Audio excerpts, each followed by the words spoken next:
Hi, everyone, and welcome to this webinar on cybersecurity and telecom, incident response and the future. My name is Vian Latifali, and I will be moderating the session today, and this will be a recorded webinar.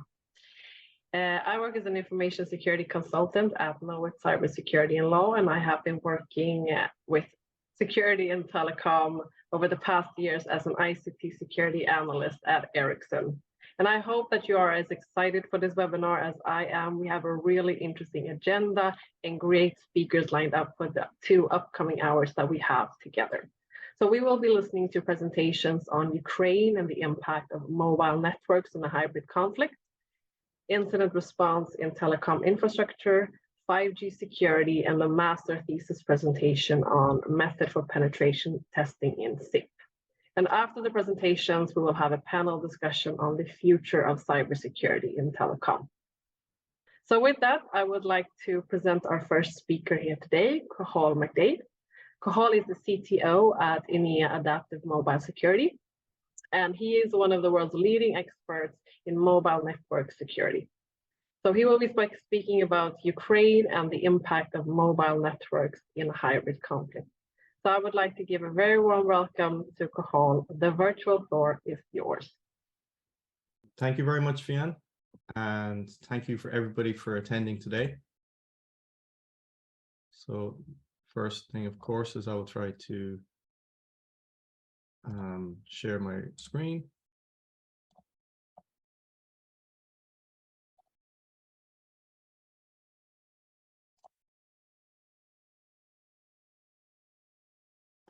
Apologies, I seem to have a little bit of issue. Okay, so thanks everybody for attending. As mentioned, my name is Cathal McDade. I'm the CTO of Enea Adaptive Mobile Security. Presentation today is really the examination of what we've seen in Ukraine and especially the impact of mobile networks there in essentially what we call a hybrid conflict. So a little bit of context, a little bit of background. I'm the CTO of Enea Adaptive Mobile Security. Adaptive Mobile Security is a mobile security company. We were acquired by Enea last year. Very happy to be part now of the bigger Enea family. Our specialization is really security in mobile networks and how mobile networks communicate with each other. And my specialization especially has been research in this area and really the use of mobile networks and by nation states for attacking, and also nation state actors in this whole space. And from our perspectives, we believed it was really important to be monitoring and to follow what's happening in Ukraine, because this conflict is, as it's done in the past, it really shows us really what the future of mobile security is and how mobile networks can actually impact the most important things happening in the world today. So to start off the session, it's fair to say that before the war in Ukraine, there was a lot of expectation that cyber war was going to feature in a large part in this conflict, and that this would be a type of a really unique type of event. And if you were to look at the media at the time, you'd possibly think that basically that there was going to be something that we'd never seen before, this really incredible type of cyber war, which is maybe even something like out of a movie, that was going to revolutionize what we'd seen, revolutionize the face of warfare. It was going to be something that we'd never really witnessed before. And now it's fair to say that this didn't really happen. We haven't seen something like out of Die Hard or one of those movies, or at least in the popular press. And it was interesting from my perspective to watch how the media especially tried to interpret what it is that they actually saw. And I think their interpretation of that came in several different stages. And it was, for me, examining it, it was something like what we call in English the 5 stages of grief. So the first stage, when we could observe happening from some observers, was almost a type of a denial type of phase. So this example is that why we didn't see this incredible cyber war. Well, the answer was that basically that Russia had decided not to launch a cyber war. And then as time went on, we went into the second stage, which is almost a type of an anger type of a phase. And this particular type of understanding, there was no cyber war basically because Russia is terrible at cyber wars. So it's interesting for these perspectives that we've gone from idea that Russia's capability when it comes to cyber war was enormous. Now we've gone to something which is absolutely tiny, which is very unusual to do in a few weeks, but this is some of the interpretations that we could see. Then later on, we get almost the bargaining type of stage of cyber war. So here the interpretation was that, well, maybe Russia isn't terrible at it, and there is a cyber war, but we just can't see it. So here we're sort of a situation where we're trying to say that it's happening, but we're either not smart enough or we just don't have enough information to actually see what's actually going on. And then finally we get to we get to the final stage of acceptance, that basically, we can see some of the headlines like this is basically that whatever we have at the moment, that this is basically the cyber war that we're looking for. Now, these are all different perspectives, and it's interesting to see that we can see sometimes they move in different phases and move at different speeds. But from our perspective, we want to ask ourselves, what's really correct? Are all of these correct? None of these correct, or maybe there's something else? And for me, one important point I come to is I think the term cyber war is not very useful. It's not really useful at all in this type of situation. And I think that is because in an armed environment, far and away the most impactful activity is stuff that happens in real life.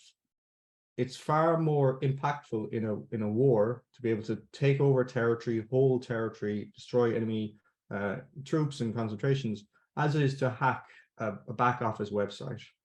And so the most important cyber activity that can occur in this sort of kinetic environment is any activity that helps you achieve your war aims.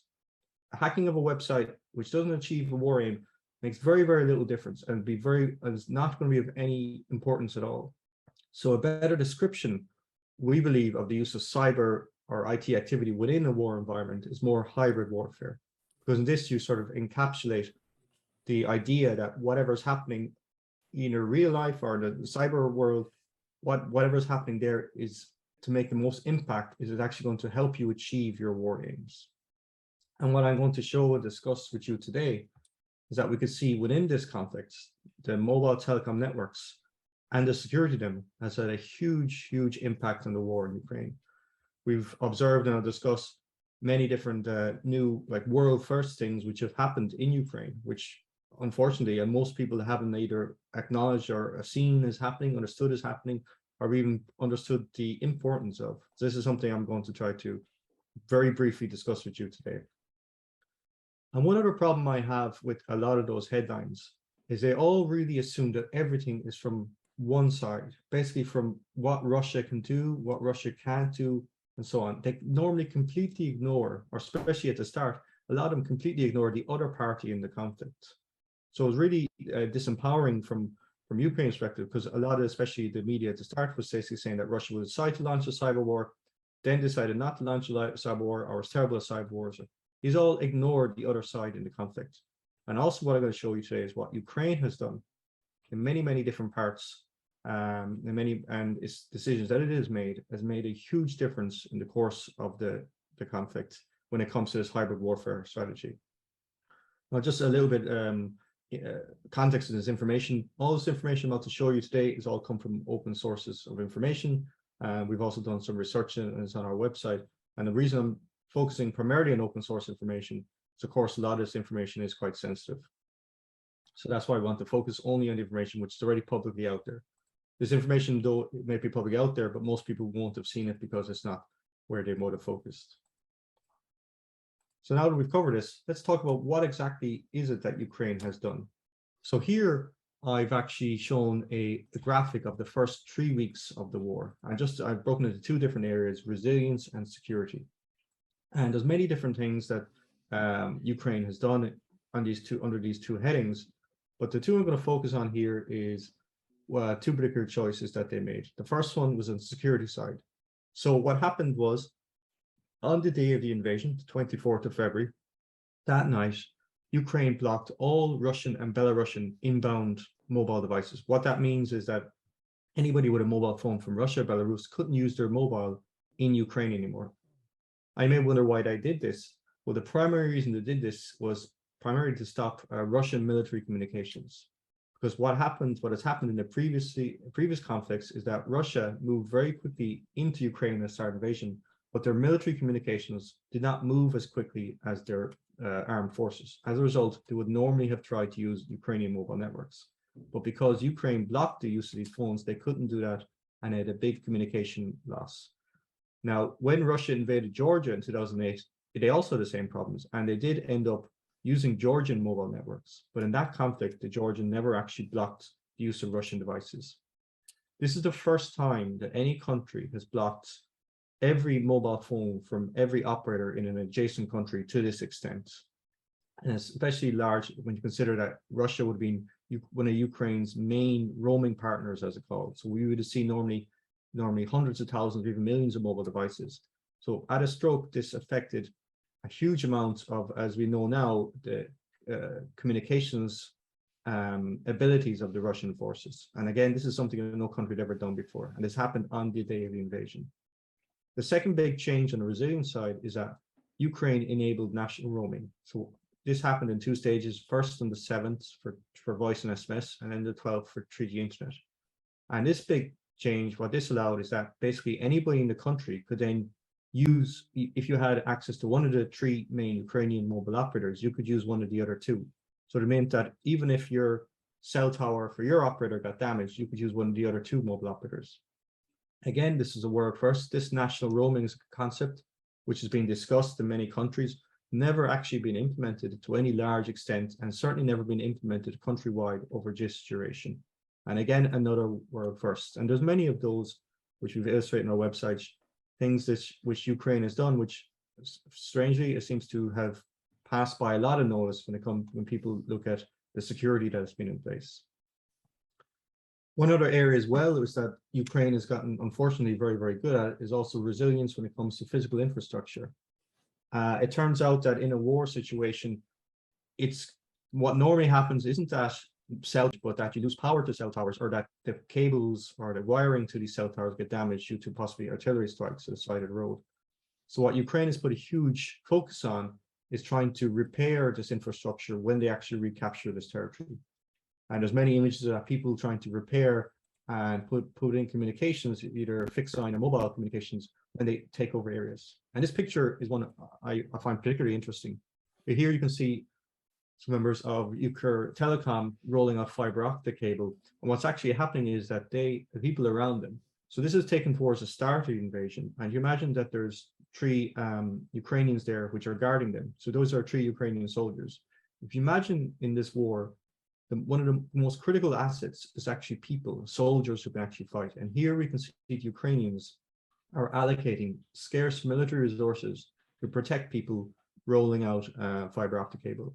This is not something you do if it's a luxury or nice to have. This is something you allocate military resources to help protect if this information, if these tasks are essential for what you want to achieve. So here we can see basically visually the Ukrainian state putting such a priority in the need for communications that they're allocating soldiers to help protect people to get this rolled out very, very close to the front lines. So what happens when you have a resilient mobile network, which is now secure and which everybody can use, and you try to restore communications as quickly as possible?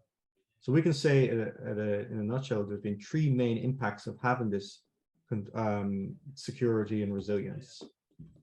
The first one is public morale. So just to give you two very brief examples, that top picture, you've probably seen it. This is taken by President Zelensky. He took it on his own phone, basically a video selfie, the morning after the day of the invasion. And behind him there is his prime minister. He's actually using his mobile device lock screen as a type of proof of life. And he's telling the world that basically, and his people, that he's still in Kyiv, he's still there, he hasn't left, he hasn't gone on an American plane. And this has as you can imagine, this has a huge morale impact in his country, and it's something he's sharing using a functional mobile network. And the other side is that, especially at the start of the conflict, there was many images and pictures of Ukrainian successes. Here, people taking selfies essentially of after destroyed a Russian tank or other types of Russian armored vehicles. And this is a big impact, but not only within the country, because especially at the start of the war, we could see that there was many images like this being shared. And these images were shared throughout the world. And the big psychological effect that these images would have is that these showed people in the other countries in the Western world that, okay, the Ukrainians have a chance, they are being successful.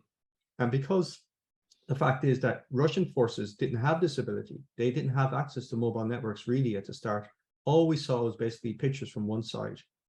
And this led, I believe, and we can see, is that led to a groundswell of opinion in the West that, okay, that Ukrainians are fighting back. And if we give them further aid or give them further military assistance, then they might be able to turn the tide with greater success. So this sort of propaganda viewpoint of soldiers being essentially content creators and putting information out there led to a large, especially at the start, because Russian forces didn't have access, led to a perception that Ukraine was doing very, very well and they just needed more success or more assistance. The second area this gives you is a type of advantage gives you is denial of security. So when you control the mobile network and when you have a resilient mobile network and Russian forces weren't able to use their Russian SIM cards, what would they use? Well, they started using Ukrainian SIM cards and they started using communications using Ukrainian network. And when you start to do that, then you open yourself to being intercepted and being tracked. And there's many reports of Ukraine being able to use this information either to gain intelligence or to help them in their military operations. In fact, there's been some images we released of them sometimes, which shows like they've used this information to try to track the location of Russian forces. Again, this is something that is able to make a difference on the ground when you're able to detect and locate Russian generals. This isn't something which is potential or theoretical. This is something which can actually make an impact on the course of the conflict.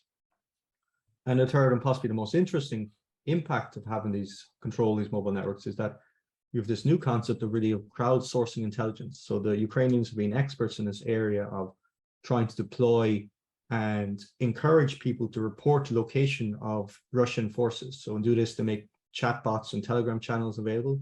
They also then give aid and assistance to Ukrainians about what types of vehicles to report. That poster there in the middle is actually a list of Russian electronic warfare vehicles that they would like them to report. And also there has been many reports of how people have used this information to help use this information to help give details back to Ukrainian forces for them to engage and destroy Russian forces. And this is still happening. A new app that was released a few weeks ago within Ukraine allows people to crowdsource the location of drones and cruise missiles. That basically, if enough people can report the location of cruise missiles and their directions, and using crowdsourcing, they'll be able to figure out the end direction of these, and then they will try to intercept these. So these are all different ways that the mobile network, you may not think about initially, but it's actually being used to make a positive difference to Ukraine on the actual ground. Now, this is all quite impactful and very encouraging from the Ukrainian side. And in our research, we've also covered this on our blogs and our websites.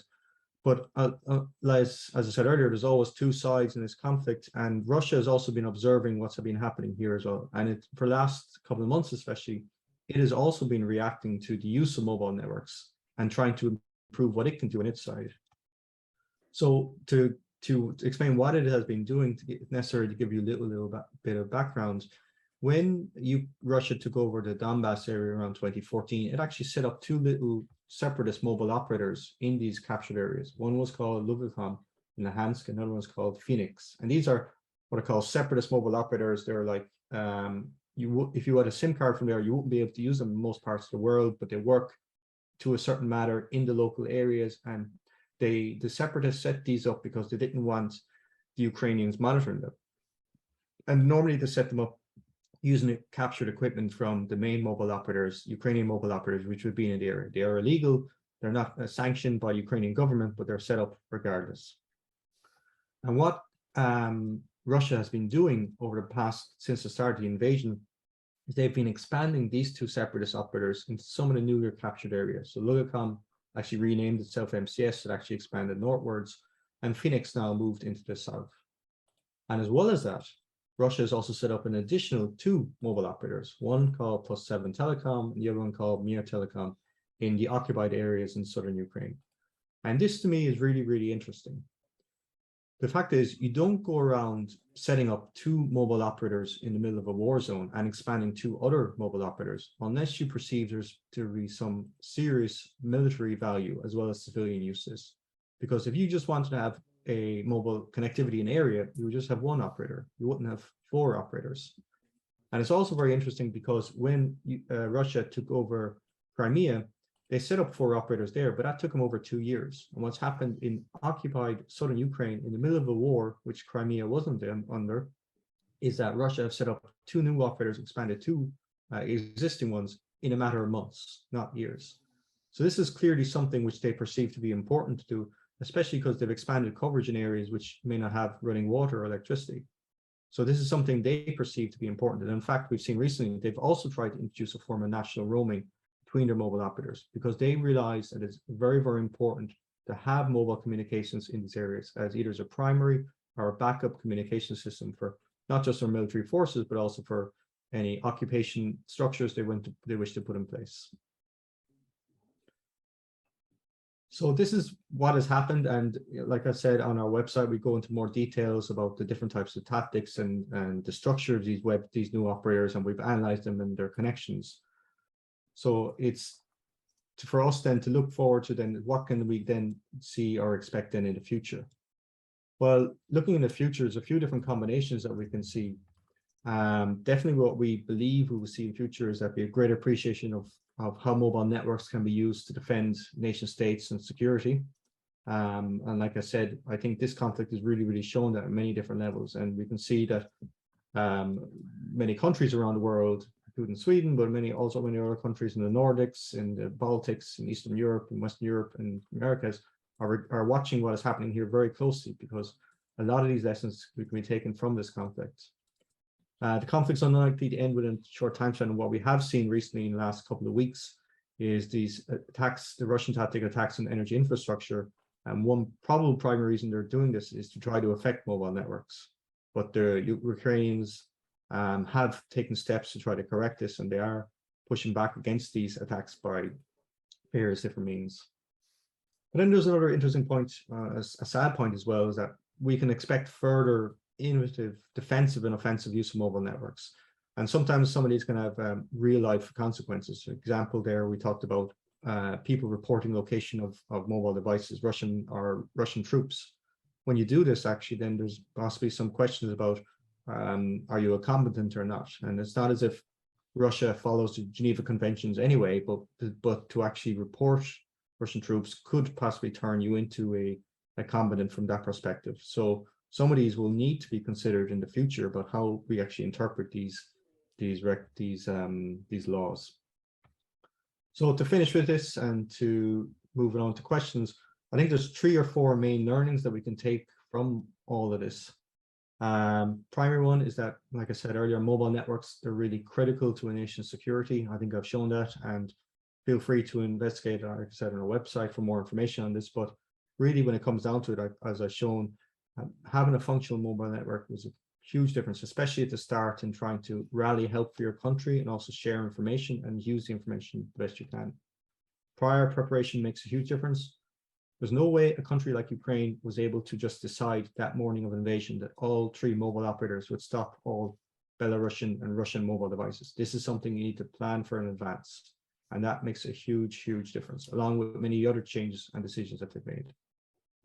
But even if we plan in advance, things will always change, things will go wrong. So you need to have the flexibility to adapt in that. And as well as that, you need to know what it is that is happening. You need intelligence of what's going on, because you can't just make decisions in the blind. And then finally, from this, sadly, I think we're in a different threat environment here. We're in the first large scale, one of the biggest state-on-state conflicts in Europe since the end of the Second World War. This is a different threat environment, and it's not unfortunately going to stop in the next couple of days or probably weeks. So we must all prepare for this and this different type of threat environment in whatever sector we work in, either mobile devices or IT, fixed line or IT, that there's going to be a different environment that's going to be around what we work in for the foreseeable future. So there's more information here, like I spoke during the presentation, on our website. And with that, very, very quick introduction in this area. I'll open up to any questions. Thank you so much for that great presentation, Kahal. Do we have any questions in the chat, Emma? Perhaps we have time for one quick one before we move on to the next presentation. There are no questions in the chat as of yet. Okay, well, we might come back to that, Kahal. No worries at all. So let's continue on. The next presentation in our agenda today will be held by Patrick Kall. Patrick is a senior investigator and a forensic specialist at Ericsson, and he has over 25 years of experience within the security domain. He will be giving us a presentation on incident response in telecom infrastructure. So let's give a very warm welcome to Patrick. Please go ahead whenever you feel ready. Okay, then I'll start my sharing here.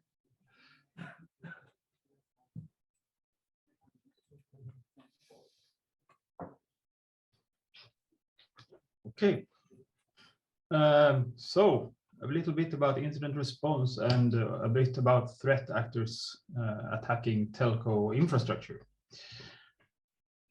So let's see if I can. There.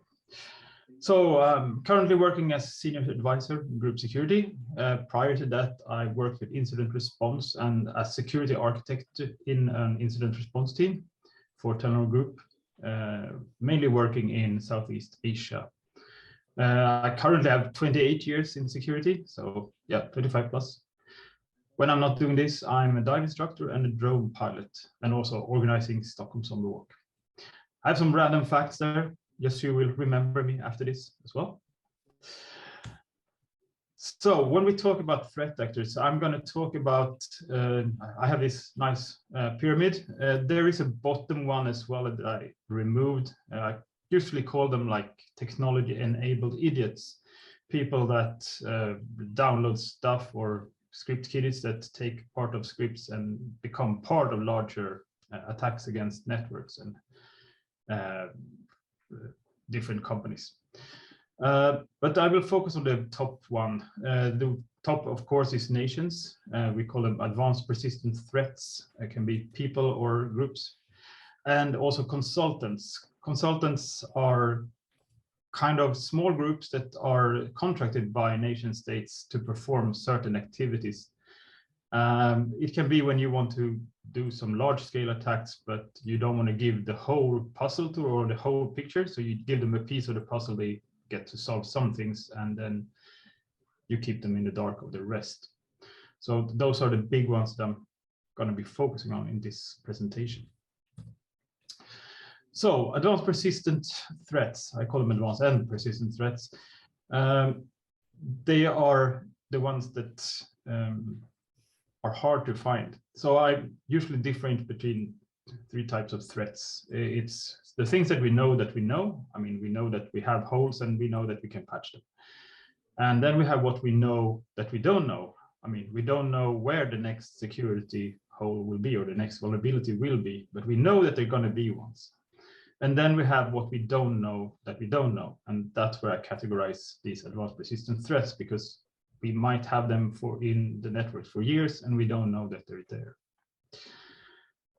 So these advanced persistent threats, before a few years ago, they were just groups, but now there are people that are so good at this, so they are also actually classified as advanced persistent threats.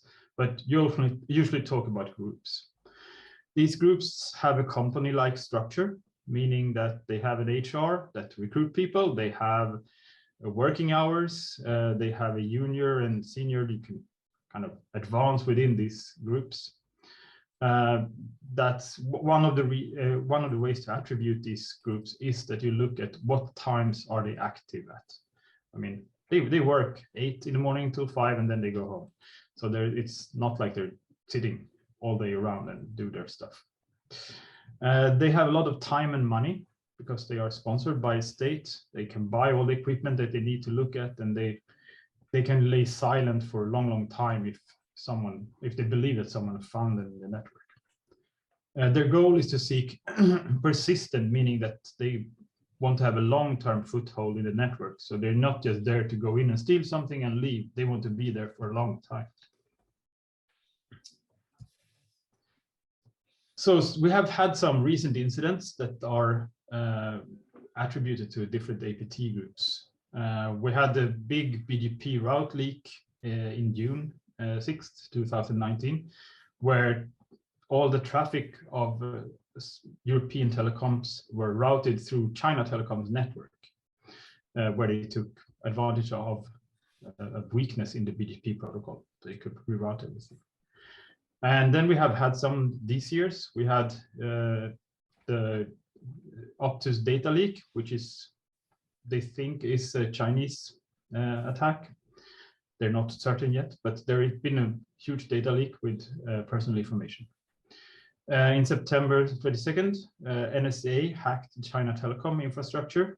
This is a rumor, though, as always with China. We don't actually know, but most likely. You will see that I will actually include the US groups into these APTs. Usually you don't do that because US is our friends, so they're kind of allowed to attack us and others, and we don't say anything because we exchange information with them. But I will include them as APTs in this presentation.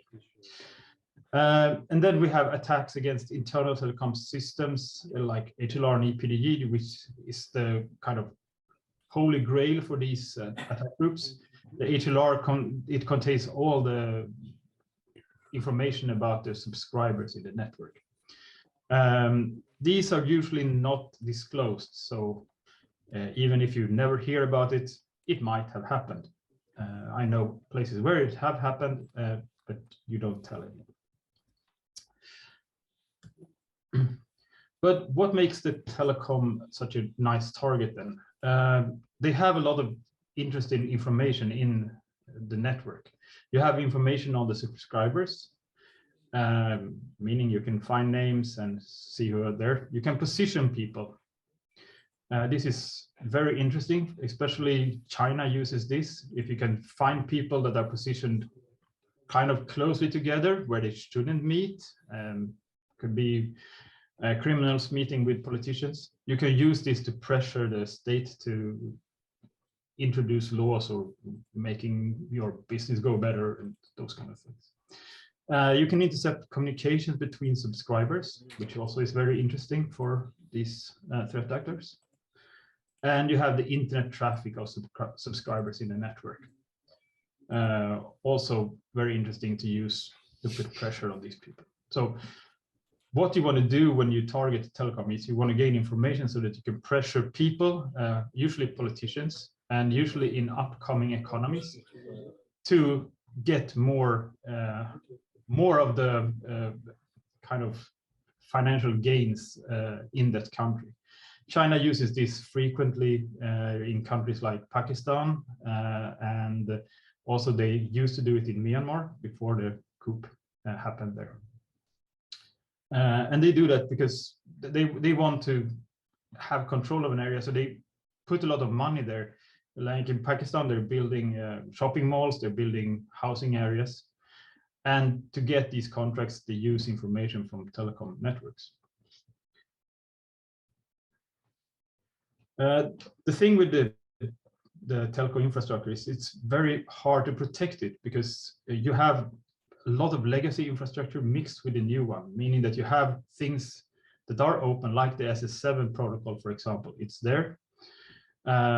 It has weaknesses. It's not very easy to protect because if you open up like a virtual telco somewhere like in Russia, where you can do it quite easily, and you just open up a phony telco, you will get access to the SS7 infrastructure or the layer, because you need that to make connections between telecoms. And there you can use these flaws of the protocols. So having these legacy together with the new makes it hard to protect. You also have a large data quantity today, with signaling, for example, growing by the minute because we make so many calls. And it's hard to have firewalls protecting everything. They're very expensive, so usually you don't put them in there. You have the interconnections between networks, as I mentioned before. Internally in the telco, you have the responsibilities of management, because usually you separate the IT part from the telco part. But some of the things are actually intertwined. So either you overlap and you make mistakes, or you have things falling between the chairs. So that makes it also very hard. You have uptime requirements. I mean, you should have the telco up and running 99.69 after that % of the time, meaning it's hard to make changes as quickly as you might need to when you're under attack. And you also have the complexity. I mean, you have the architecture, you have different vendors managing different parts, and you have the management, as I mentioned before. So these are the big challenges in protection of the telco infrastructure. I made this kind of overview to make it a simplified version of how a telco infrastructure is set up. And you have all these vectors where you can actually access. I mean, you have the connection between the public network and the shared network. Otherwise, you couldn't make phone calls. You have an internal network that you need to protect. And then you have the telecom infrastructure, and then you have the telecom management and IT, where you have the business support system, operational support systems. All these are connected somehow. And then on the side, to connect to doing management, you have a corporate network. So for a threat actor, there are many ways to get into this network. You can use flaws, you can use different attack vectors. So how to get access? Usually, I took just 2 APTs that have very distinct ways of gaining access to networks and that are focused on telco networks. It's APT 31 from China, which use backdoors and custom malware, and they go directly for the systems using flaws that exist in the networks. And you have APT 35 from Iran, which use more spear phishing and custom malware. Spear phishing is one of the largest attack vectors and one of the most common ways of gaining access to networks. Still, human intelligence is the best way. So social engineering is also a very good way, meaning that you set up phony LinkedIn accounts, find something very interesting for the people that you want to social engineer, and you befriend them, and then you'd upload a PDF or something that they, oh, you must see this, and they then use this malware to get access to the network. Other ways are of course, supply chain attacks. We've seen that with SolarWinds, which was kind of a clever one. And also the DNS and routing modification, that's with the PGP. So there are different vectors that these people use. Some also use physical access, meaning that they get people hired in the company and then through that way get access to the infrastructure. But very much a lot of things to keep track of. So this is just a general example of how they get access. You have the attacker, he read up on a person, he sends a phishing email, or he uses LinkedIn to get access. The person opened the email, he gets infected. Nothing happens until he tries to log into somewhere, then it triggers this backdoor or the keylogger. So when he accesses the data center, the attacker then takes control. The most common accounts that the APT goes for are service accounts, because they're usually less protected. They're shared between people. Since they run different services, you don't change the password to them as often as you do with admin accounts. So service accounts are usually the ones that they go for when they perform these attacks. So when you finally find the APTs in the network, it can take a lot of years. One of the worst examples I've heard of is there is a group called Platinum Group. They were in the network for 9 years before they were discovered. They were discovered because they changed the encryption algorithm and did something wrong, which made them become seen in the network. And when you do the incident response part, it's a bit different from malware, because if you have a malware, you want to get it eradicated as soon as possible, and you want to get recovery to normal operation as soon as possible. When it comes to APTs, if you believe that you have an APT, you need to start with monitoring everything. You need to put out agents to see, okay, where are these guys? Because if you don't do that, you will throw them out and they will be back in after 5 minutes again, because they probably have several systems under their control. So you want to do that. You want to put in monitoring and monitoring them for quite extensive period of time, 3 to 6 months, I would say, to get everywhere in the network where they are currently have accounts or access. You want to know how data is exfiltrated. Sometimes they use crafted packages. Sometimes they set up hidden VPNs. There are a lot of different ways to exfiltrate data. You want to know where they do that so you can intercept it and try to see what kind of data are they exfiltrating. That will give you an indication of what are their motivations and what are they looking for, and you can protect those things that they haven't gone to already. You want to know if there are insiders in your company helping them out. But that's also, you see that accounts are used in ways that they shouldn't, or people are in the office in the time periods that they shouldn't be. That could be an indication that they're supporting this group. When you have these in place, you can start making the plans to see who needs to participate in the day when you're going to throw them out, because you will do that in 1 day or during maximum 24 hours. Hopefully you can do it less, like do it in 3-4 hours, you throw them out everywhere, and then you just continue monitoring. You need to set a date when this cleanup is going to happen, so that everyone is prepared. You need to have a small group as possible, so the information don't go outside. You need to have an alternative channel to have these discussions, because your network is probably already compromised. So you need to have these things in place.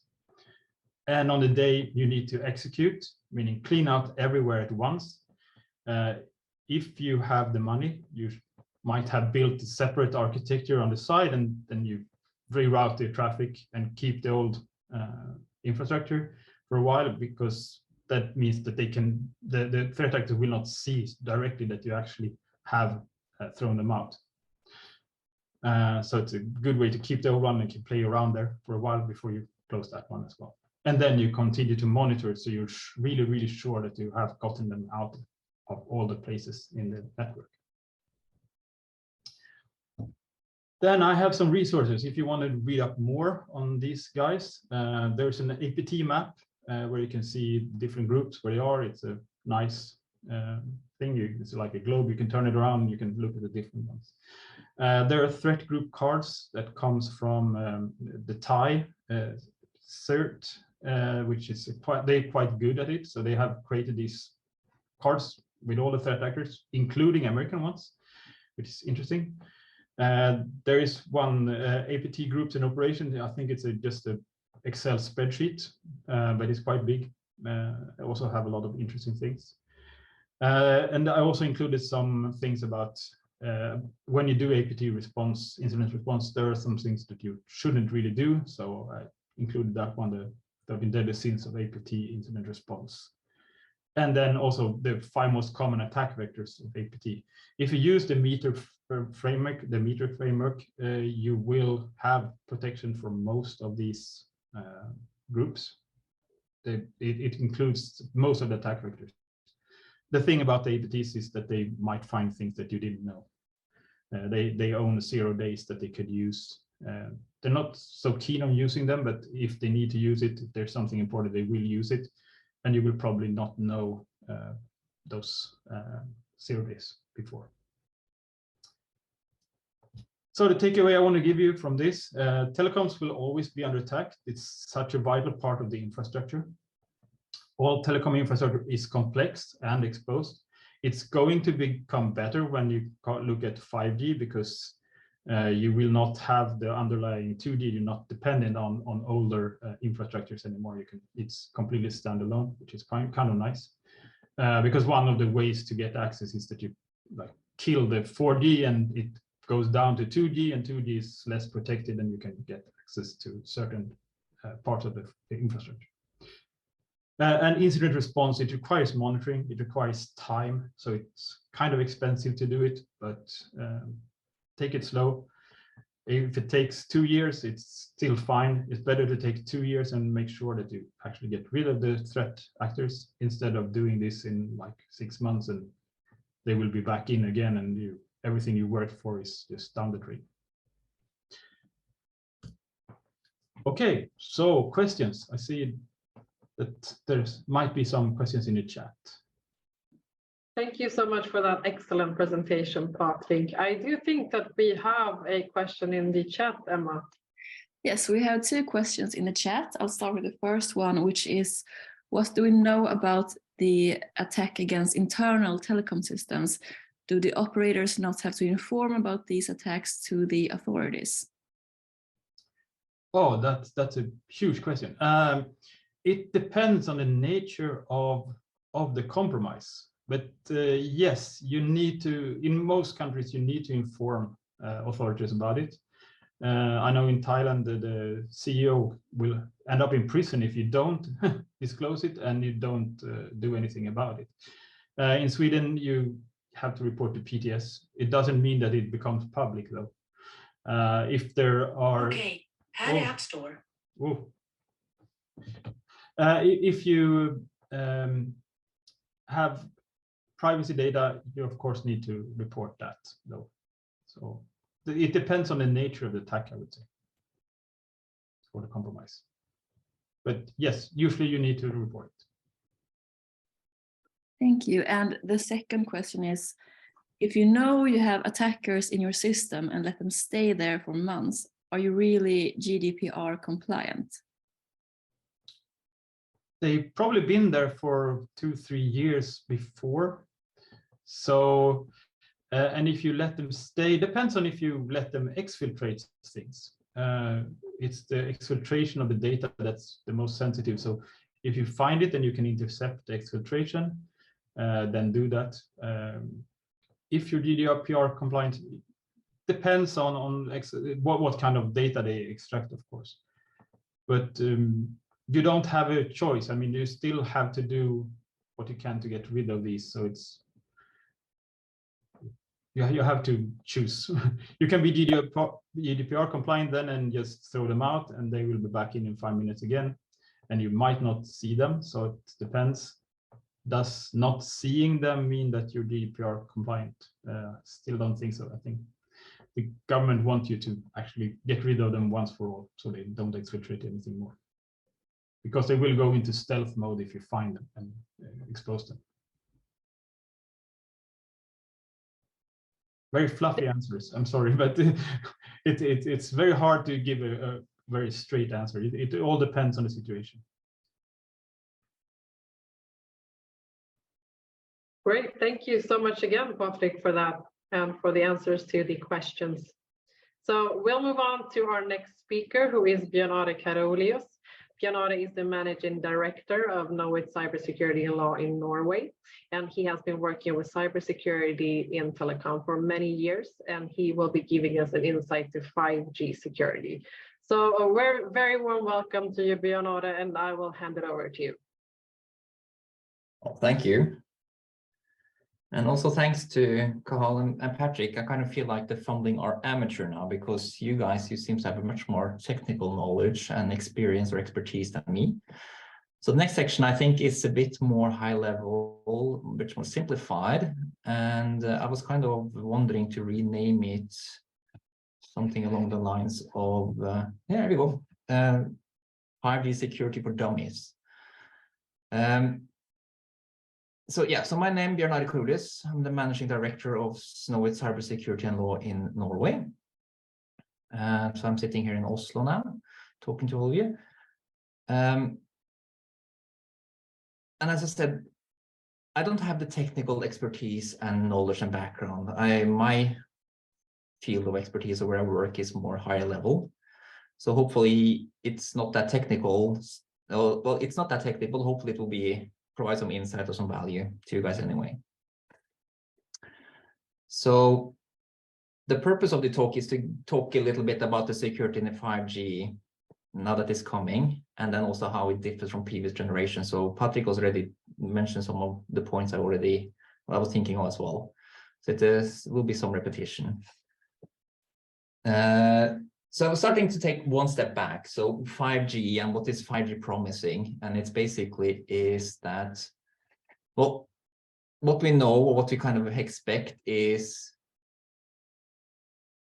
that the speed will be faster with 5G compared to 4 and 3 and 2G. So the transferring of a certain amount of data will basically be faster. So when you download a movie or something, if it took this long in 4G, it will take, it should be much faster with 5G. And as time goes on, and also depending on the conditions, it's sort of, at the moment, we expect that the increase in the speed will be around 100 times compared to 4G. So it will be a huge change. The capacity will also change in the sense that you can connect much more devices simultaneously to the network. And that's also coming back to, well, you can probably see it yourself if you look around your office or your home or wherever you're sitting, that there are more and more devices that are connected to the internet all the time. So be it IoT, smartphones, devices, computers, and so on. So the number of devices will also there's expected to rise exponentially. So we need capacity in the network to be able to manage all this data that is flowing either continuously or whenever a sensor or something wants to send off their information. And the third point here is this improved latency. So it will also be faster sending a package or a piece of information from one component to another. So this is very important. Like if you think about medical use or autonomous vehicles and stuff like that, you don't want the packages stopped on the way somewhere. You want it to arrive where it wants to go or needs to go as soon as possible so that you can get a response back. And you don't do stupid mistakes because there was a lag or something. And it's also, well, if you have kids, this latency, well, they keep talking about this lag in games all the time. So that's also related to the latency part. So if you have improved latency, it's more responsive. You can do things more, as you see it happens. So also my guess is that as time goes on, like these levels that I just mentioned, 100 times increase in speed and so on, I think it's also improve also before we get to 6G or later generations, as we start learning this knowledge, to start tuning it and figure out what we can do and do some minor changes, it might be even better. So it's going to be a big change. But then what we expect, and this is where we get into, in my opinion, maybe a bit more these hopes and about the future.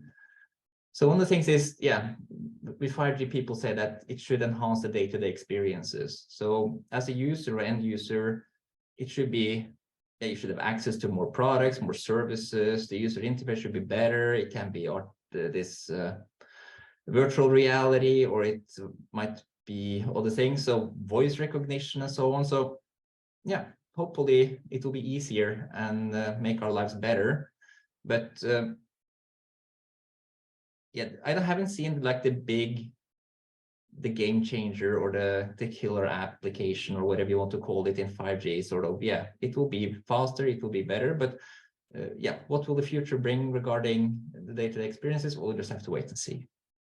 The next one is advance the societies. It's also one of those big high-level things that we expect that with 5G, it should be, well, hopefully it's better. We can make better decisions possibly because we will access faster access and better access to data. It might be much more data we can collect from sensors or whatever, and also just getting access to it when we need it, wherever we are in the world. And also that might also help with this advance in sciences, that again, we have access to more data, we can learn more and do more research into things. And then there is the transform industry, which is kind of, I don't know, obvious for telco is, well, for the telecommunication part is, within new technologies that 5G allows you to use, like virtualization, it should be, you might operate more efficiently, you might scale up and down much more easily. But also for other areas, they're able to create and deploy new products and services. And but not only, so it's not only related to the connectivity itself, like the speed, capacity, latency, but also how can you actually leverage these to provide value. So now getting to the 5G and security, I took 3 major points there. So secure by design. So what this means is when they started basically documenting and thinking about how 5G will work, and I'm not saying I didn't do that before, but there's much more focus on making sure that it's secure by design, so that from the beginning you implement the security features and security requirements that people and companies want. The secure by design, or this, so this secure by design it's something that's not new to IT. They've kind of been using that for quite a while, but for telco, it's a big change compared to previously. So it's sort of trying to get things in from the beginning rather than patch things on later on and trying to make it works. And some of the ways they're using this is using the zero trust, so that when you have components in the network, it's also you shouldn't just be able to plug something into the network and it will work automatically. You need to make sure that this component, it should be there, it has authorization to be there, and it's allowed to do whatever you want to do. So there are functions and features built into 5G that will enable this to work. The next one is presume open networks, is also, rather than expecting that since I have a firewall, it will take care of or it will protect anything behind the firewall, you still have to put security features and functionality in place on all parts of the network. So you can't just rely on other or presume that presume that your nets or components are safe because you have other pieces or products or services already in place. And then you have to assume that all links can be tapped. So it's very important related to confidentiality and integrity, in particular, that people can get access to systems. And also, like Patrick was telling that, yeah, there are especially these advanced persistent threats that get into your network. They might be there for a long time and monitor what's going on. And they can sort of drill down several layers. So you need to make sure that all these layers are protected, so that even at the lowest level, when and if you can use encryption, you should be using it. So that means for radio signals, for internal communication, the transport layers, and so on. So yeah, encrypt everything. And 5G has the functionality in place to support this. The improved subscriber and device protection comes down to protecting information about the users or the clients or the customers that will actually be using the telco services. So one of the things that is changing now with 5G is that it's confidentiality of the non-access stratum messages. If you not know about telco, this might be a bit confusing, but it's basically when you initially start a phone or you set up a phone, the first communication that basically says, hello world, I'm alive, please give me access. In the old times, this was unencrypted, so people could actually pick up on it and then misuse this information later on. But now there are things in place that will stop this from going on, so it's much more safe to also start a new phone. So this also will help. So confidentiality and integrity.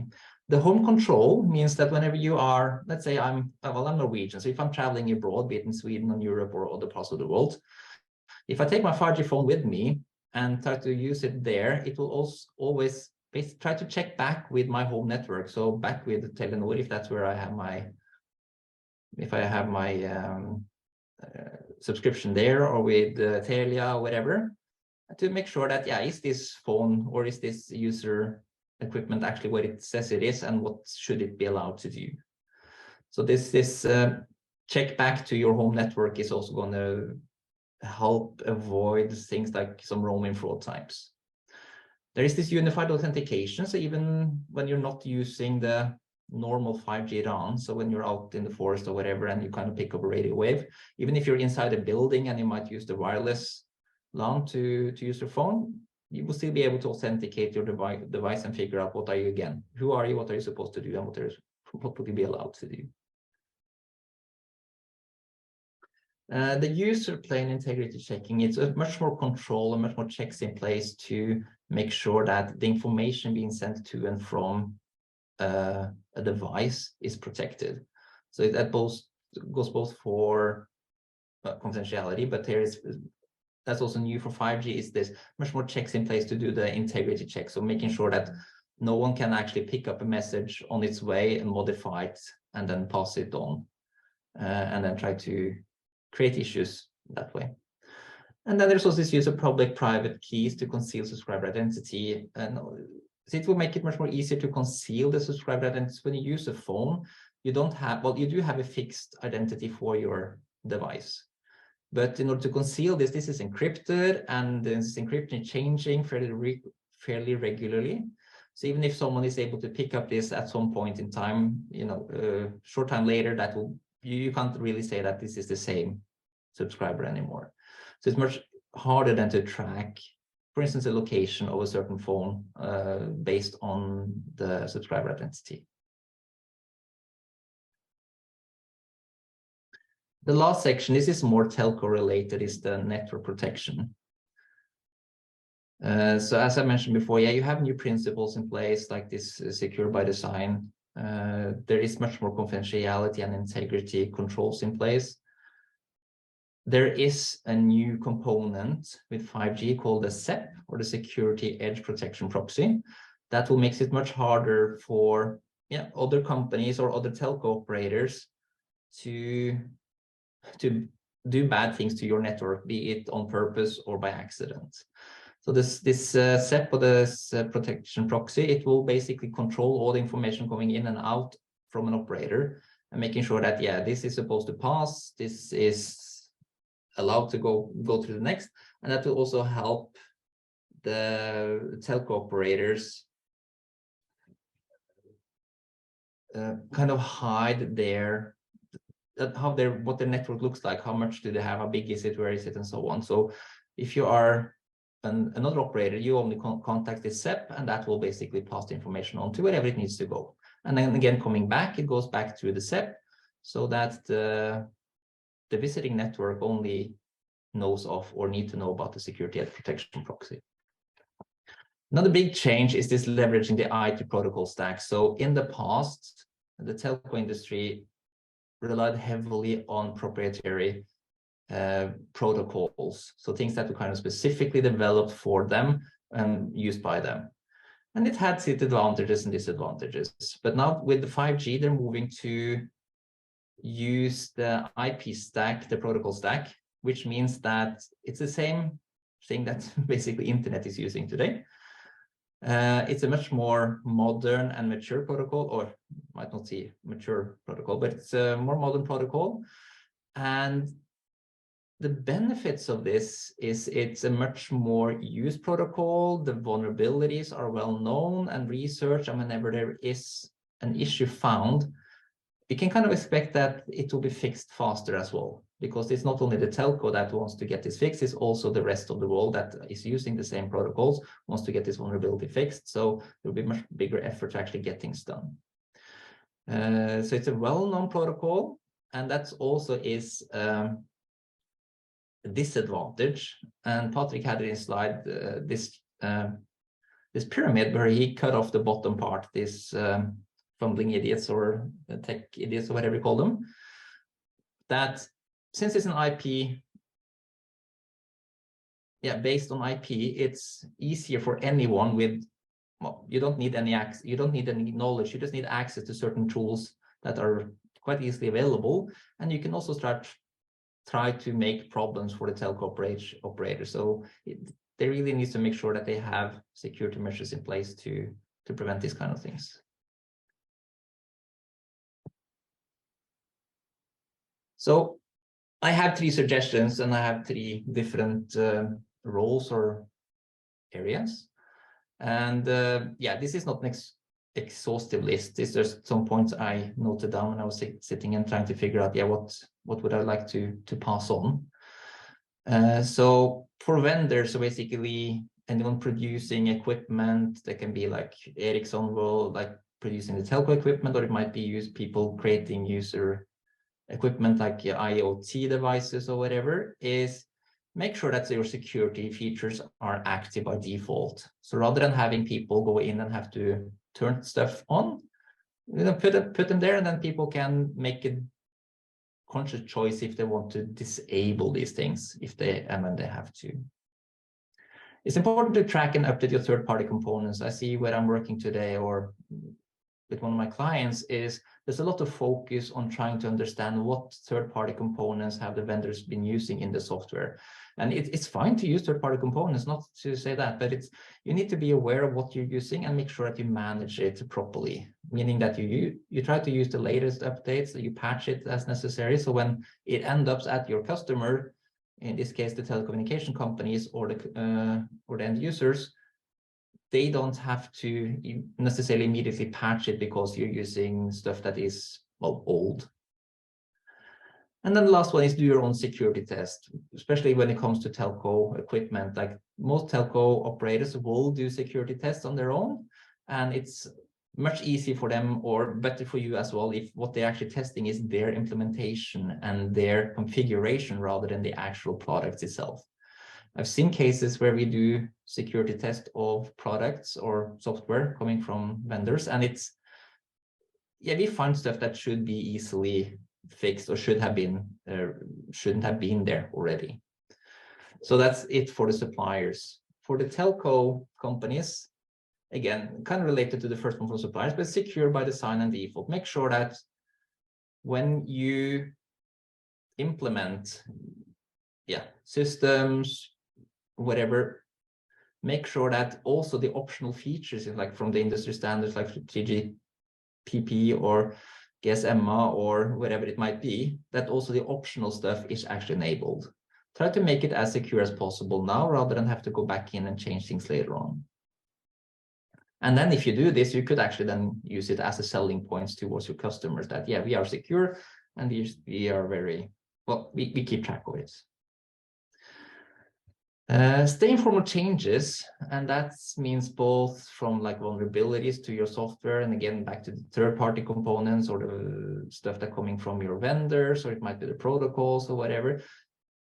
Know what you have and then try to keep track of what the heck is going on with these things so that you know if you have any vulnerabilities that you need to deal with. And the same thing comes with like the standards. That 5G is built on. Whenever there are changes to the standards, there are things that become mandatory or optional, or there's new stuff added to it. Keep track of it and try to update and act with urgency when it comes to this. So don't wait too long, or just necessarily decide not to do it. Like everything can be risk-based, so you can do, like when you know about this, you do a risk assessment saying, should I not do this based on the risk. You might decide that this is something we will postpone for now, or it might be something that we have to basically drop everything else and get it fixed. And my third point here is also going back to what Patrick said earlier, is this security monitoring is very important. Make sure that you set it up for all your components and basically whatever you can, so that and capture this information so that when and if something happens, you are either immediately notified of it, or if you are notified or figure out later on that something is going on, you do have the data. You can go back and look at what happened, where did it come from, in what order did things happen, did things change, and so on. For the customers, so this can be companies that are either have, so basically having the telecommunications as their customers, or it might be end users or the consumers. But mainly for companies that want to use 5G is make sure that you do engage with your provider. Don't be afraid to ask questions related to security and challenge them or tell them what you need and what your expectations are. The second point is leverage experts. With 5G, it is actually possible to create your own private 5G networks, but it's a quite complicated and complex thingy. So unless you know what you're doing, maybe you should seek some help. And then the third point I had here is for the products and services that you provide. So if you create things, it might be physical things or services. It's also related to both for suppliers and telco companies, is think security from the start. So by default, from the beginning, make sure that you don't necessarily create a product and then, oh shit, we need to have security on this. So let's bolt something onto it in the end. So basically, in my conclusion, so 5G, it will be better than earlier generations. This is a different way of thinking of things and doing things. And also, Patrick said, this will be eventually will be disconnected from older generations. So the problems that we had with 4G, 3G, 2G, it should disappear once you get the 5G standalone in place. For now, so kind of watch out. For now, even if you see 5G in your display on your phone, it might mean that it's because you have a 5G radio sending and receiving your signals to the phone, but the back end might still be 4G. So we're not there yet, most places, but we're working, or the telco companies are working to get there. 5G will definitely introduce new threats. So there's a lot of stuff we don't know about this, and that also comes back to the products and services that 5G will provide in the future. But there will be a lot of new devices and a lot of new services and products, and the telco will learn things, and it might be changes happening on their side or on the people providing the products and services that they sort of pass on. So it's very important to, again, be aware what's going on and keep track of things and make sure that you stay informed and you make informed decisions what to do and not to do.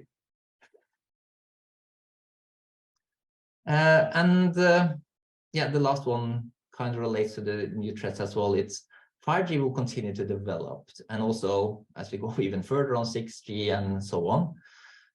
So you can't just implement 5G today and then expect everything to be fine for the next, whatever number of years or months or whatever your timeline or time frame might be. So you need to make sure that you do keep abreast of what's going on, and then you also prepare to evolve the security of your devices, your network products and services as time goes on. And that was my quick 5G security for dummies. So do we have any questions? And there are no questions in the chat yet. I will let you know if there are any. Right, so thank you so much for that very engaging presentation, Björn. Our last presentation will be held by Elin Wallgren and Christopher Wilander, who work with penetration testing at Knowit Cybersecurity and Law in Karlskrona in Sweden. They will give us an insight to their master thesis that they wrote at the Knowit regarding method for penetration testing for SIP. So welcome, Elin and Christopher. The stage is yours. Please go ahead.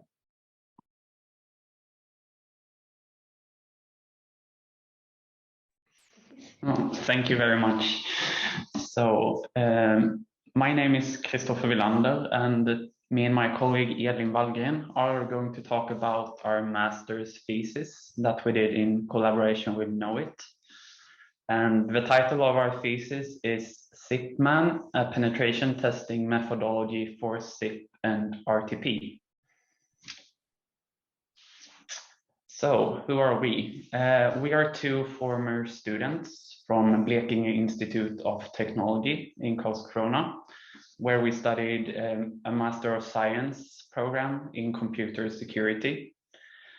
And as I just mentioned, earlier this year, we did our master's thesis in collaboration with Knowit. And currently we are both working as cybersecurity consultants with an emphasis on penetration testing at Knowit's Karlskrona site. And for those who don't know, penetration testing is a process of identifying potential security issues in different kinds of applications and systems. And we commonly work with web applications and mobile applications, but we also test infrastructure, among other things. And you can see it as that we are performing ethical hacking on behalf of our clients to help them identify potential security flaws and to improve the security of their systems. I'm just briefly going to go through the agenda. We are going to start with a brief introduction to our master's thesis. followed by an introduction to the SIP and RTP protocols. And then we will end by discussing the results that we gathered from our research and the conclusion that we came to based on our results.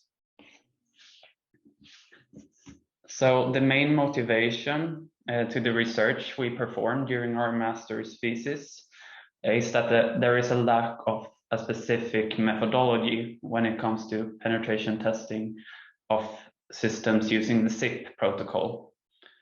And therefore, our main goal was to identify common vulnerabilities to create a methodology that can be generalized and thus enabling it to be used to test a wide array of different SIP-based systems.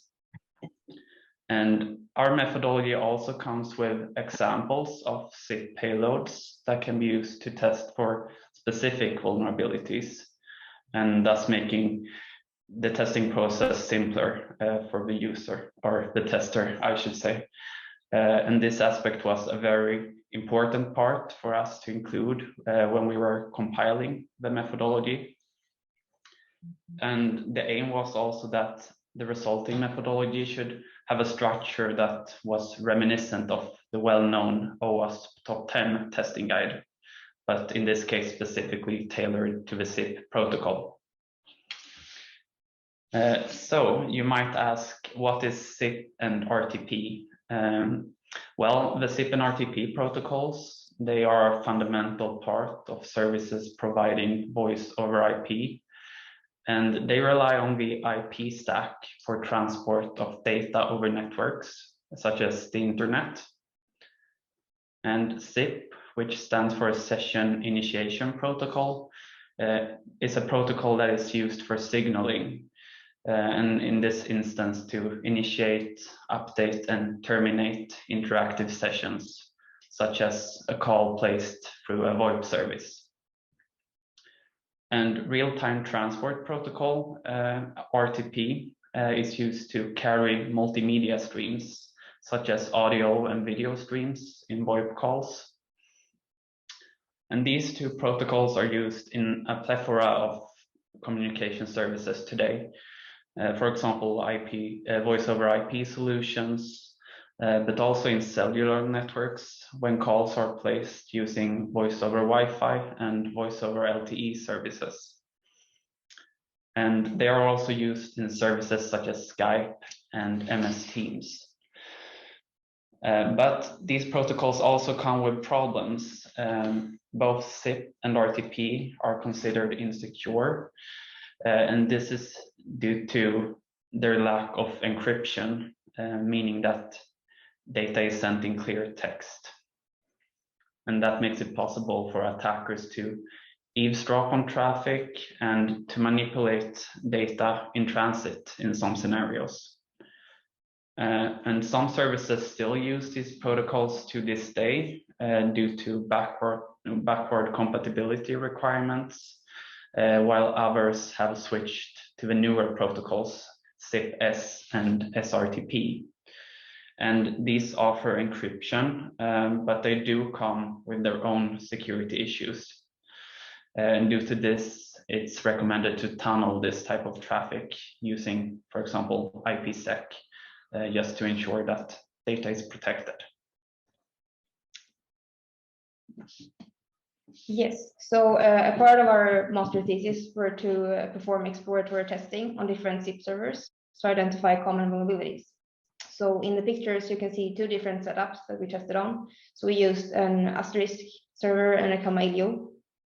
And the difference between these systems are that the asterisk server sent the RTP traffic through the server itself, and therefore also we could cache the RTP traffic when spoofing the server.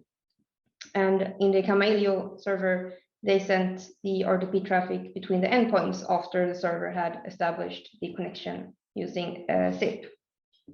And during the testing, we, as the attackers, sat on the same network as the servers, since we wanted to test the server and not the network configuration.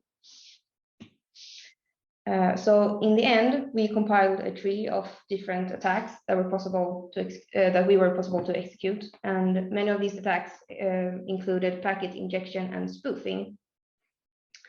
And using those methods, we were able to hang up calls, initiate calls, hijack other calls between two peers, and redirect them as we wanted to. We were also able to register to a SIP server as a legitimate user, or write over another user's subscription, which made that user unable to receive any calls. Other attacks that resulted in denial of service were example of those attacks are packet flooding, which means when you overload the server with an excessive amount of packets, which they can't handle. After we after we compiled the tree, we categorized our findings into 3 categories of common vulnerabilities, which were packet spoofing and injection, information disclosure, and denial of service. So some ways that one can protect themselves from these are packet filtering, using IP address whitelists can also be used, and encryption to prevent information disclosure in the data streams. Generic server responses as well, and load balancing, though denial of service attacks can be hard to protect oneself 100%.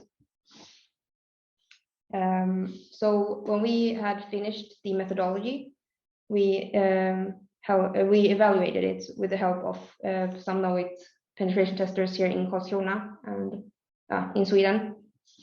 And we set up an environment that people could test using the methodology and then give feedback.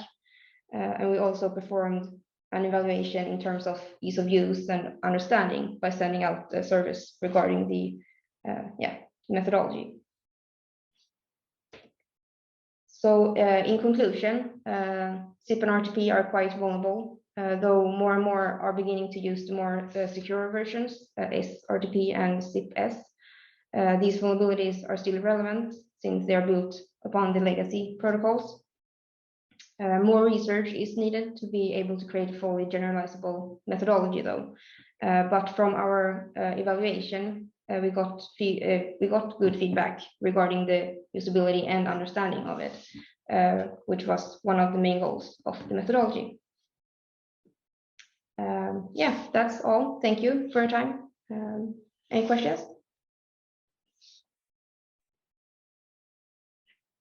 Great, thank you so much for that really interesting presentation. Good job, guys. Do we have any questions in the chat for Elin and Christopher, Emma? No questions in the chat right now. Okay, your presentation was clear as day. Thanks, guys. Thank you.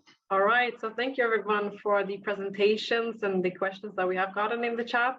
And that brings us to the final part of this webinar, which is the panel discussion on the future of cybersecurity in telecom infrastructure that I will have with Cathal, Patrik, and Björn Are. So needless to say, society and the world are very dependent on telecom infrastructure. And the more dependent we get on that, the more important it will be to be able to ensure cybersecurity. And you all describe very interesting areas regarding this and the complexity that it can mean in your presentation. So there is definitely a lot that can be discussed on the topics and the different factors that can have an effect on it. And before we dive into the future of cybersecurity challenges in the telecom infrastructure, I would really like to hear your thoughts on what you see as the main cybersecurity challenges right now. So what are your thoughts on that, Patrik? The main challenges I would say is the 5G is moved into cloud native space, which is an infrastructure that is completely different from the 4G where you build it locally or you have a hybrid, because it's a decentralized infrastructure. So it has its pros and cons, but it's a bit harder to protect it because it doesn't have a clear edge. Like you cannot put a firewall there and it will solve all the problems because you will have things spread out in cloud services and everywhere. So I think that will be the biggest challenge, actually. And Björn and Cathal, do you see see the same, or do you see any other challenges? I will. I think we can, yeah, I agree. 5G is an interesting area. I think it's sort of transition between the old traditional telecom, 3G and 4G to 5G. But I think that transition is also going to cause some problems. It is causing problems because previous telecom security is very specialized. You mentioned about SS7 diameter. Those are very specialized areas, but the principles are the same. And as you move to 5G, which is more of an IT security, a lot of people come from the IT security world who would not necessarily have telecom experience. And so combining those two together, unless you're very careful, holes will be found and complex thing. And because it's so complex, the more complex something is, it's not necessarily stronger. It's actually could be weaker in many places because so we've got a combination of the need for telecom knowledge and IT security. I think we're already seeing that there's people make mistakes and there's also a huge lack of expertise. So I think that is that whole combination. It's not necessarily one big flaw, but that combination is going to cause security issues. Any input on that from your end? No, I was thinking also in kind of related to both of them, I guess, is the lack of or the demand for talent and resources in the security area is quite high. And now the telco also have to compete with IT. So yeah, we'll see where that goes. But yeah, we need more people that can security. But that's not only for telco, it's not, that's the industry and the world in general. So the cybersecurity. Right. And something that we do know is happening currently is the war in Ukraine, and you touched on that in your presentation, Cahal. But what would you say are the main things that we can learn from the current war in Ukraine? I think one of the main things, obviously, is preparation. Nobody can know everything, and give you an example. One of the things that Ukrainians tried to do during the war was to block all phone calls being generated from Ukraine to go to Russia, but they actually turned halfway doing that, and then they didn't actually try to block these phone calls, and they actually just monitored them. Said because one of the reasons I believe they did that was because something touched on by one of the other presenters. It's very difficult to get all the different sources of phone calls. You can have mobile phone calls, you get fixed line, you get SIP, and so on.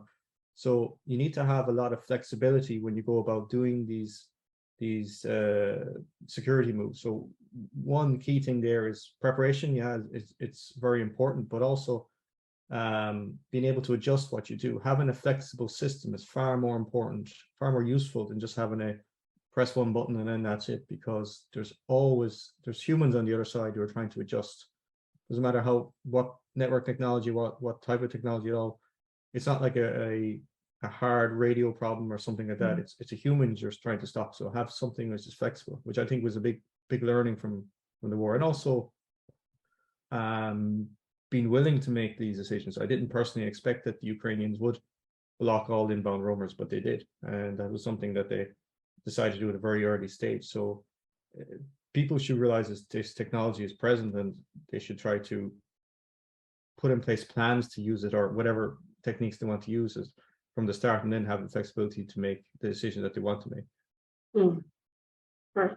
And is this something that you've thought about, Patrick? Have any thoughts or a view of?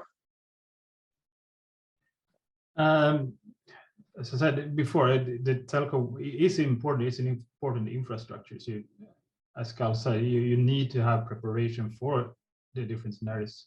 You need to train people for different scenarios, and robustness is more important than security sometimes. To ensure that you have these things in place. Great input on that. So we've mentioned some of the current cybersecurity challenges. We've mentioned the current war in Ukraine, but if we were to pause that and try to do a prediction of the future and see what future cybersecurities that we think lie ahead for telecom infrastructure, what do you see there, Björn Ari?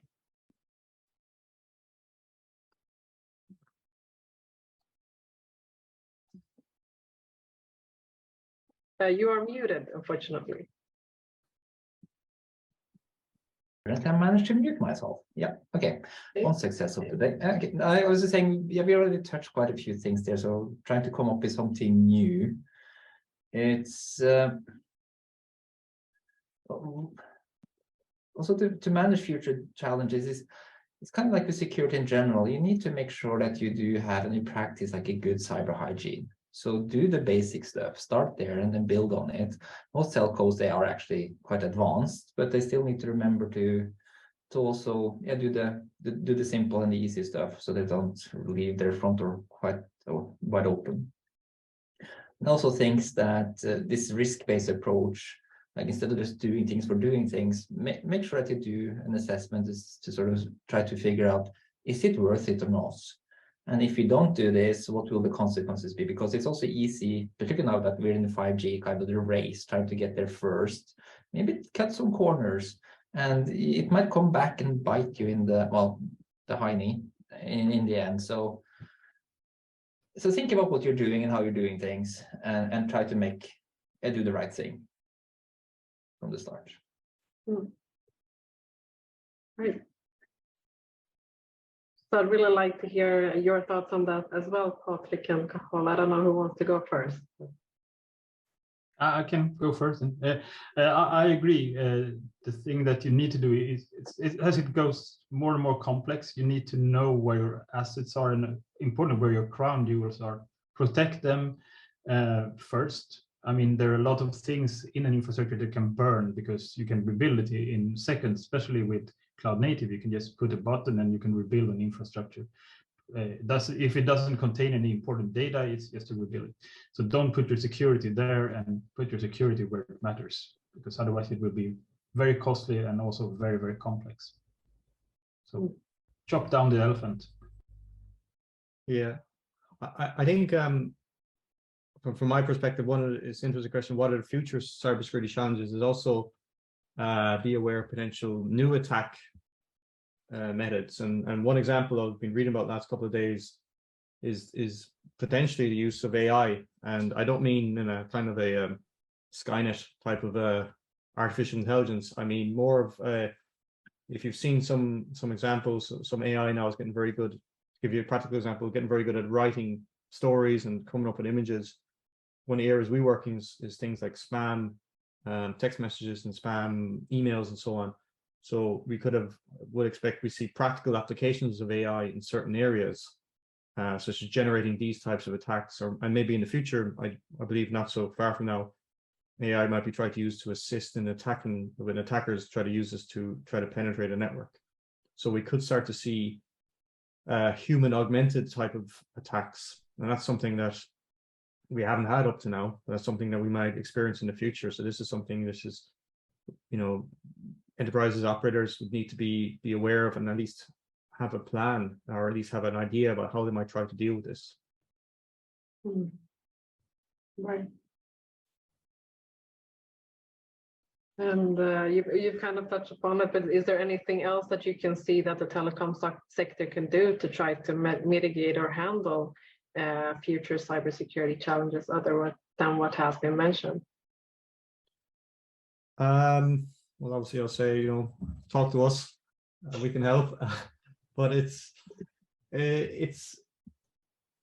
I think there's what's happening now, and has been happening the last couple of years, is a real evolution. Telcos had lived in a world where they're very isolated, and there was for many years, in fact, there was the idea that there was no threat at all over certain interfaces such as SS7 diameter. That was all proven to be false, and that was a very rude wake-up call, as Americans would say, for many operators. And now they're moving into the 5G, this big bad IP world with 5G. And so unfortunately, security is not something you just switch on and walk away from. You have to invest into it. It doesn't make operators money either. So that's also a reason why they tend not to be so enthusiastic about it, but it is the reality of the world we live in. So security is more important. The regulators in every country now is very, very interested in what the security of operators are, not least because of the reasons I show Ukraine. So I think what operators have to do is basically, this is the world now. They have to plan in security from here on in more and more, not less and less. And it's going to become across more a more volatile geopolitical situation, attackers possibly might be helped by AI type systems and much more complex networks. So 5G is very, very complex compared to what, the original 2G. So it's just part of life, and to build in security from the start as opposed to afterwards. Because when you try to put in security afterwards, it's not a disaster, but it's always much, much harder than to try to do it at the start. It also costs more. It's not as effective. And in the end, it just makes life very, very difficult. So just preparation in advance, and then having the intelligence to know what's actually going on. And Björn, do you see anything other than that? One of the things I was thinking of while Cathal was doing his presentation is information is very important today. Like he showed that how Ukraine was kind of leveraging information from the network to see where people are and basically what they're doing, but also using then the telco infrastructure to actually collect information that people could submit observations and that kind of things through apps and whatever it might be. So it's easy to collect information, and then you can make an informed decision based on that, but also not necessarily the same kind of information, but using information, you can easily shape the public perception. So if you have the ability to spread the word through, whatever means possible, you can you can even undermine like enemy actions and that kind of thing. So there's a lot of, so the learnings from the war in Ukraine, apart from don't attack Ukraine, is it's very interesting to see and start to thinking about and see what's the new what's coming and how everything being leveraged. Great input. So what are your thoughts, Patrick, if you'd like to chime into this part of the discussion? Yeah, as I said, as everyone said, the information is important, and I also know that there are more and more regulations coming towards telcos now with both data protection, but also I know that EU is starting a certification program, so telcos and telco equipment needs to be security certified for the future. So it will be interesting to see if it will help, but I think it's trying to give some push to security within telecom, because it is expensive, and it enables you to sell to certain places, but it doesn't bring in any money to your company. So I understand the reluctance for some things working in the telco domain for quite some time. Great, thank you for that input. And together you all have experience in working in different parts of the world. Do you think that cybersecurity challenges can differ depending on which continent you're based in? And I will leave that as an open question because I want to hear from all of you. But if we start with you, Patrick, for example. Of course it is. I mean, there are different threats to different countries. I mean, you have, since I've been in Southeast Asia, I see differences just there. I see where Pakistan getting attacked by Iran because of religious differences, and we have China trying to take more of the piece of these upcoming economies like Myanmar and Pakistan and Bangladesh. I see that Malaysia is also attacked by China, but it's more from a control purpose because they are very close to the West. So yes, there are a lot of things that could affect this. And I think it's different. I mean, if you come to the European region, we have Russia as one of the stakeholders trying to figure out what we're doing. We have China to some extent, and we have the US who also want to know what we're doing. I mean, we work together. They're our friends, but they still want to gather intelligence from us. So I think it will be different to different areas. Cathal? Yeah, I think Patrick summed it up. I mean, there is differences. I mean, I guess from low-level criminality, so there's always sense of criminals in every country, so that happens everywhere. I guess when you talk about the nation-state type of activity, then geopolitics come to play, and then a certain area of the world which are much more busy with that activity than other areas. I mean, obviously, I talked about Ukraine today. I know that Taiwan is looking at the learnings from Ukraine very, very closely. So it as a country will start to take in that input and see how it could use that information. But yeah, there's certain areas like in our experience, like the Middle East, which is very active, and people nation state actors trying to look at other nation states and parts of Southeast Asia, Europe, America, maybe a bit quieter, but that's only because the threats that they face are much, I won't say monolithic, but they seem to be maybe not as actively active per day. So it does vary a lot, but there's activity everywhere, even places like Africa, South America.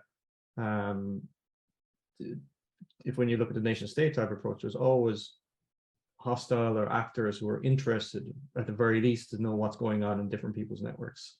So we can't say that any part of the world is, at least certainly in the criminality side, is completely quiet. There's always going to be some type of activity. And then it's a matter of, sometimes the more you look, the more you actually find.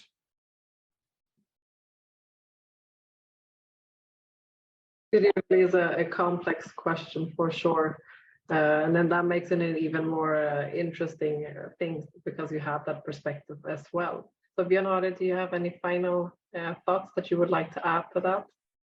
I was thinking it's not like by continent, but definitely by countries as well, because it's also a difference between how well the telco area is, well, you can call it regulated or controlled.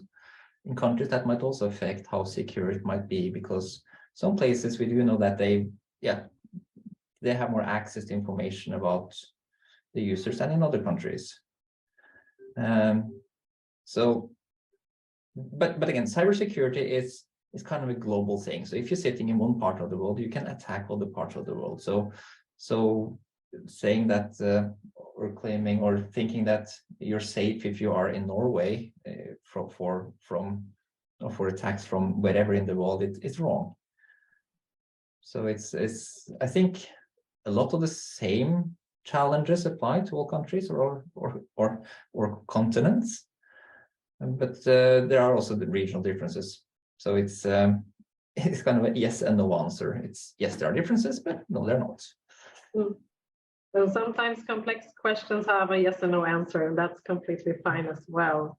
So that was actually all of the questions that I had to you from my end, but I think perhaps we had a question in the chat as well. Yes, we do. The question perhaps is... to get that one as well. Yeah, of course.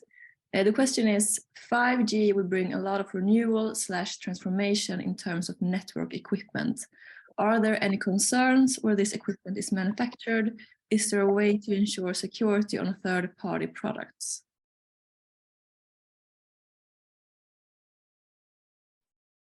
Yes. Yes, there are concerns. You can just look at basically the Western world today saying we don't want, for instance, Huawei equipment, or there might be restrictions on how much equipment are allowed in the nets. So yes, there are concerns. And if there's a way to ensure security of third-party products, well, you could try to close it down as much as possible to limit both access, so people getting access to coming into your network through the equipment, or also the way out again. But it's hard. But the same goes to equipment from, I call it good sources, or like approved sources as well. It's the same kind of challenges are there. Like who get access to it and how do they get access to it? And as Patrick said, yeah, we do have our friends in the US that we kind of turn a blind eye to their activities fairly frequently. But should we maybe treat everyone the same way and be paranoid about everything? And just that might be the best way to do it. But reality today is, certain governments have said that, we don't want this kind of equipment or producers from these countries, or so yes, there are concerns, and if there are a way to secure it, there always are, but that might limit the usability and the value of these products. I agree with you on that. I mean, there are issues, but there are some things you can do. I mean, you can buy the equipment from somewhere, you have some other installing it, and you have a third party operating it. So that at least you have some separation of duties, which means you can possibly discover things that are wrong. before they actually happen. So a good thing is to separate the duties and don't let the manufacturer install and operate your equipment. Leave that to someone else.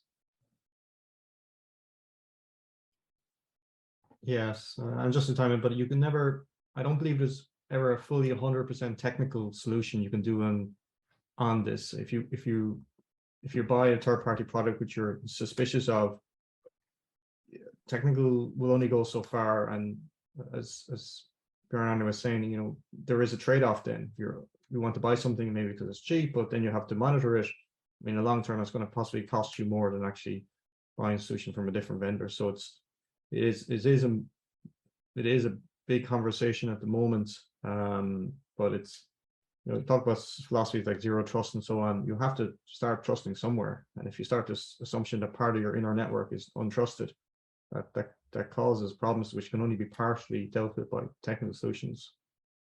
So it's you know, it's the nature of the technology working that it has to be interoperable. You assume it works, and you assume most of the time it's doing what it should be doing, and starting with something which you believe may not be perfectly fulfilling what it should be doing something else than that it shouldn't be doing, and that can cause you issues. All right, so thank you so much for that question, and thank you all three of you for the answers to that as well. Is there anything that you would like to add as a final note to the discussion today?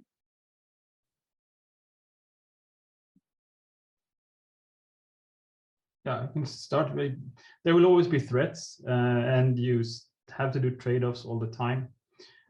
We cannot be scared of new technology because it will always happen. So, I mean, keep track of your assets, know what they're doing, make sure that, that you're monitoring that it actually does what it's supposed to do. I'll give that as a takeaway. Great info. Thank you for that. Yeah, I'd agree. One said, don't be scared. I mean, but be realistic in the threats. I mean, we talk about things sometimes which seem esoteric. The vast majority of us won't be targeted by nation states. Thankfully, this won't actually happen to us. Criminality, I mean, most of the time it's people we know will be affected by fairly what we will call basic attacks, such as maybe a phone call or a spam text message or spam email, or somebody might be asked to download some sort of malware. We can call those basic, but it can still affect you. But it's most of the time being aware of what's happening and thinking before you click and be careful. That can solve 99% of most of these types of issues. So just go into this with a clear eye. I mean, it's not magic. These people trying to attack us, they're not master geniuses. They're good at what they do, but there's a lot of people also good at what they're doing, trying to stop them. So, and I think that progression will happen, and it's very good to see the expertise on this call as well. That, you know, this is being considered in many different parts of the world, and many different enterprises have got good technologies and systems in place to try to prevent these. So we can be confident as well in knowing what we're doing, and as well as being aware of the threats around us. It's really great food for thought. Leonardo, do you have anything that you would like to add before we end the call today? Then you're muted again. I'm sorry. Yeah, I had some technical issues and was kicked out. So no, I can't really think of anything else. No worries. You've provided a lot of valuable information for 2 hours, so that's no problem at all. So that was all that we had for this webinar today. But before we end the webinar, I, on behalf of Knowit Cybersecurity and Law, would like to give a very big thank you to all of our speakers for taking the time to participate at this webinar today and for such great presentations. I also want to thank everybody for listening in and for the questions that we've gotten in the chat. So thank you so much, everyone, and we hope to see you at the next Knowit webinar. Thank you and have a great day.